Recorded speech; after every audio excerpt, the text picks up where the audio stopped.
ইনশাআল্লাহ। বাংলাদেশে গত 50 বছর যে মাফিয়া তন্ত্র তৈরি হয়েছে, যে জুলুম তন্ত্র তৈরি হয়েছে, যে চাঁদাবাজি, সন্ত্রাসী, দুর্নীতি তৈরি হয়েছে, যে ফেসিবাদী কাঠামো তৈরি হয়েছে, সেই ফেসিবাদী কাঠামোটা আমরা কিভাবে বন্ধ করে দেব ইনশাআল্লাহ। সেই জন্য কি দরকার আমাদের? যোগ্য নেতৃত্ব। আমরা কি পাবো?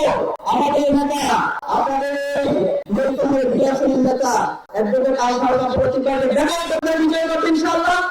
ইনশাআল্লাহ অ্যাডভোকেট আল ফারুক ভাই, তিনি এখানকার বার কাউন্সিলের সভাপতি, একজন যোগ্য লোক। আমাদের কি দরকার? যোগ্য লোক দরকার। কোন দুর্নীতিবাজ নিয়োগ দরকার আছে? দুর্নীতিবাজ লোক এখন এসে আপনাকে অনেক কিছু অফার করবে, রঙিন স্বপ্ন দেখাবে। এই ধরনের রঙিন স্বপ্ন যারা করবে, সে তাদের কথা বিশ্বাস করবেন না, তাদেরকে লাল কার্ড দেখাবেন। দুর্নীতিবাজদের কি কি দেখাবেন? লাল কার্ড দেখাবেন। যারা গত 1.5 বছর ধরে চাঁদাবাজি করেছে, টেন্ডারবাজি করেছে, তাদেরকে কি দেখাবেন? লাল কার্ড দেখাবেন। যারা সারা দেশ থেকে আমার মাদের উপর, বোনদের উপর হামলা করছে, আমার মা বোনদেরকে বিভক্ত করে হুমকি দিচ্ছে, গতকালকে চট্টগ্রামে যারা দখল করেছে, তাদেরকে আগামী 12 ফেব্রুয়ারি আমি কি দেখাবো?